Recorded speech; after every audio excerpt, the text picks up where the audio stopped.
Assalamualaikum warahmatullahi wabarakatuh. Kembali lagi dengan pelajaran saya, pelajaran TIK, Teknologi Informasi dan Komunikasi. Masih bersama saya, Ragusman Prakarsa. Minggu kemarin kita sudah membahas tentang kontrak belajar. Terus itu kita sudah juga mencoba untuk menggunakan aplikasi Meeting Room dari Google. Di sini saya akan membahas tentang macam-macam perangkat lunak. Software itu dibagi menjadi 7. Yang pertama, sistem operasi, program aplikasi, bahasa pemrograman, program bantu, program paket, program permainan, program multimedia. Pasti di sini anak-anak pada bertanya, apa sih itu sistem operasi? Program aplikasi itu apa? Seperti apa sih bahasa pemrograman? Baik. Sistem operasi merupakan program utama yang langsung berinteraksi dengan bahasa yang dikenal oleh mesin komputer. Contohnya itu seperti Windows. Yang pertama ini adalah Windows untuk jaringan. Windows NT, Windows XP, Windows Vista, Windows 98, itu untuk laptop yang dimana hari ini, sekarang ini, sudah sampai ke Windows 10. Ada juga produk dari Novell yang dimana di situ adalah open source. Open source itu berarti mengizinkan penggunanya untuk mengembangkan lagi sistem operasi tersebut seperti Linux, Red Hat, OpenSUSE, Ubuntu, Mandrive, dan lain-lain.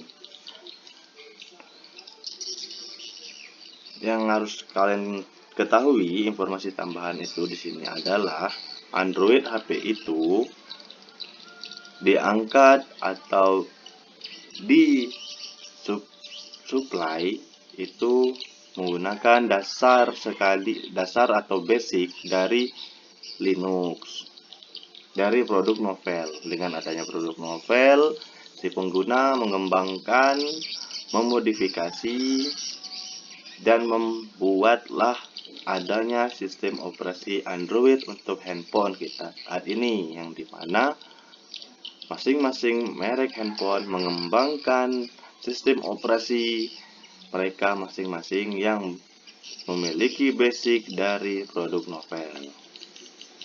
Ada juga produk Apple, sistem operasinya adalah Macintosh. Kalau di HP dia itu adalah iOS. Terus ada juga produk dari IBM, DOS, Unix. Program aplikasi.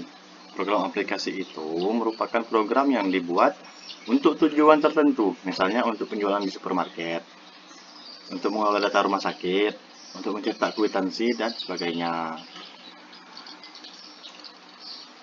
Aplikasi untuk penjualan supermarket itu yang bisa kita lihat itu yang ada di kasir, membantu kasir untuk langsung otomatis menghitung harga yang tertera pada barang-barang yang dibeli sama pembeli, yang dimana si kasir hanya men-scan barang tersebut dan si aplikasi otomatis menambahkan jumlah harga dari yang dibeli oleh pembeli tadi, produk-produk yang dibeli sama pembeli. Terus bahasa pemrograman. Bahasa pemrograman itu yang dipakai untuk membuat program itu terdiri dari 4. Low language program, bahasa pemrograman tingkat rendah, contohnya assembly machine. Terus middle language program, itu pemrograman tingkat menengah, contohnya itu C++. Terus yang ketiga ada high language program, itu bahasa pemrograman tingkat tinggi, contohnya itu Pascal, Borland, Fortran. Terus yang keempat ada 4GL, bahasa pemrograman tingkat keempat, contohnya Visual Basic, Visual Expo, terus program bantu merupakan program yang bertujuan untuk mengatur konfigurasi komputer, menjaga komputer dari serangan virus dan hacker, menyelamatkan data, dan sebagainya. Itu contohnya seperti antivirus, backup, diskman. Program paket. Program paket merupakan gabungan dari beberapa aplikasi yang dipaket menjadi kesatuan untuk menangani suatu bidang pekerjaan yang saling berkaitan. Contohnya itu paket yang paling terkenal adalah Microsoft Office, yang dimana di dalamnya terdapat program untuk mengolah data, untuk mengetik. Di HP juga ada ya, Microsoft Word. Untuk mengolah angka itu Excel, yang dimana Excel itu biasa digunakan untuk menghitung kwitansi dan akuntansi, yang dimana dari Excel ini juga bisa kita gunakan untuk menjadi suatu aplikasi yang membantu kasir untuk menghitung dan menjumlahi harga dari barang-barang yang dibeli oleh si pembeli.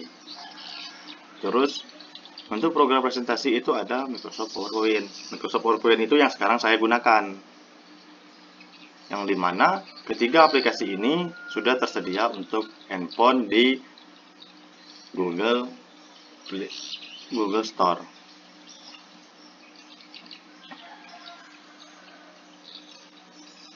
Nah, seperti yang saya sampaikan tadi,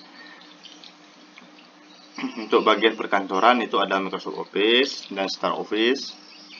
Aplikasi database misalnya itu ada Oracle and SQL Server. Terus aplikasi grafik itu, kalau grafik ini lebih dekat ke desain ya, ke editing, yang dimana itu ada contoh di sini Adobe Photoshop dan CorelDRAW. Ini adalah aplikasi yang sangat terkenal. Mungkin ada juga beberapa dari kalian yang baru mendengar aplikasi ini, tapi percayalah, ini adalah aplikasi yang sangat sering digunakan oleh orang untuk mengedit foto dan mendesain sebuah desainan, baik itu untuk logo, untuk stiker, maupun untuk membuat baju CorelDRAW. Jadi sebelum mereka membuat baju, menyablon baju, mereka itu mendesainnya melalui CorelDRAW, dan umumnya digunakan oleh aplikasi ini. Programan permainan. Nah, ini seperti yang kalian lah, anak milenial pasti pada tahu kan. Maksud dari permainan ini ya pastinya game. Yang dimana game ini ada plus dan minus. Yang pertama, minusnya ya mungkin lebih kembali lagi ke individu masing-masing. Kalian terlalu sering main game, terlalu banyak spend time untuk bermain game, terus yang membuat ya beberapa pekerjaan kalian terbengkalai. Habis itu ada juga positifnya. Positifnya dari permainan game ini ya bentuk beberapa permainan game yang mengasah otak. Mungkin seperti bermain yang piano untuk melatih otak kiri dan otak kanan. Dan ada juga beberapa game mungkin seperti game PUBG dan Mobile Legends, AoV, Dota. Itu mengajarkan kalian untuk bermain strategi dan bekerja sama. Tanpa adanya strategi dan bekerja sama, kalian tidak akan bisa mencapai suatu kemenangan. Di sini bisa kalian gunakan di dunia nyata. Untuk mencapai kemenangan, kalian harus bekerja sama dengan teman, saudara, tetangga, dan masyarakat sekitarnya, dimanapun kalian berada. Dengan adanya kerjasama, kita akan mencapai segala tujuan atau keinginan dengan sangat mudah, seperti ingin membersihkan suatu daerah atau membersihkan perkarangan rumah atau kampung. Kita akan bekerjasama seperti gotong royong, bekerjasama dengan keluarga kita sendiri, orang tua, adik, kakak, untuk membersihkan rumah. Dengan adanya bekerjasama itu akan lebih mempermudah dan lebih mempersingkat waktu untuk menyelesaikannya. Itu salah satu dari kebaikan ataupun positifnya dari game. Dan dari game ini juga kita diajarkan untuk membuat keputusan singkat, padat, dan jelas.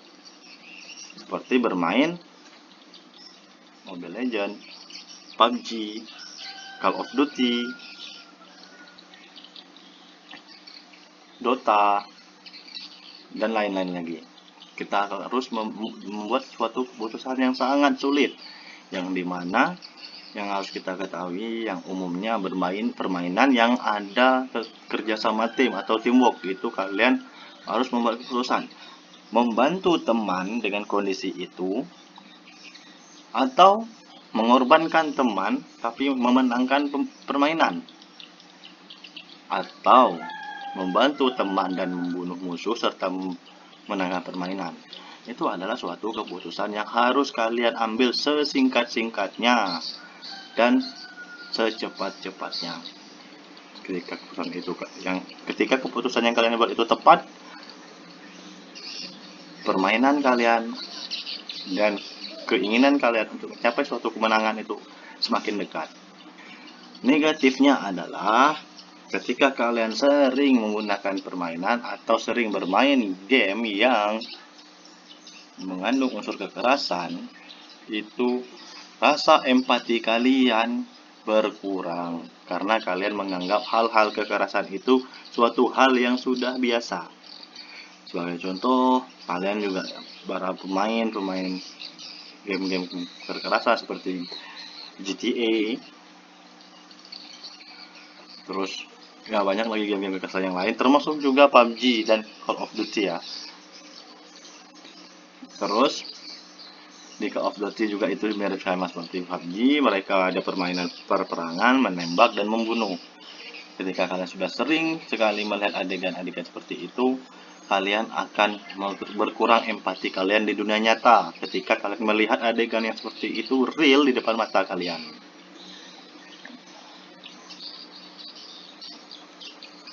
Baiklah, program multimedia yang seperti tadi saya sampaikan ya, program multimedia itu bisa untuk nonton video, terus bisa untuk mendengar MP3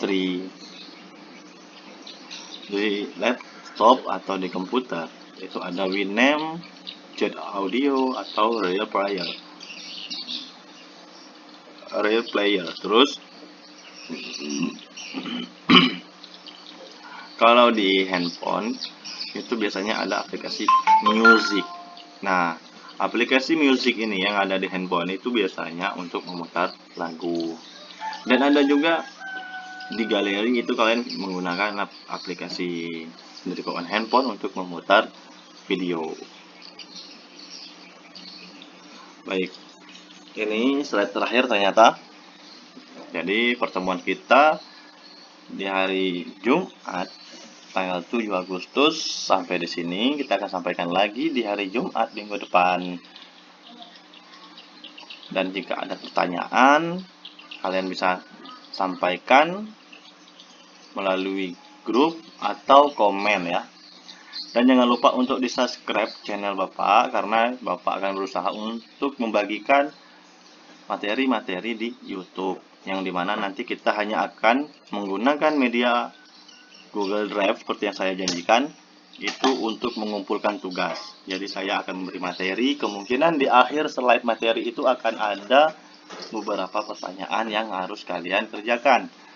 Entah itu pertanyaan, entah itu suatu diskusi, ataupun itu suatu project yang dimana kalian harus membuat suatu project dan harus mengumpulkannya melalui Google Drive.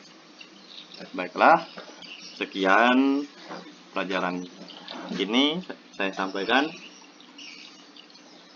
Ingat, apabila ada yang kurang jelas atau yang perlu ditanyakan, jangan lupa untuk sharing di grup maupun bisa komen juga di kolom komentar.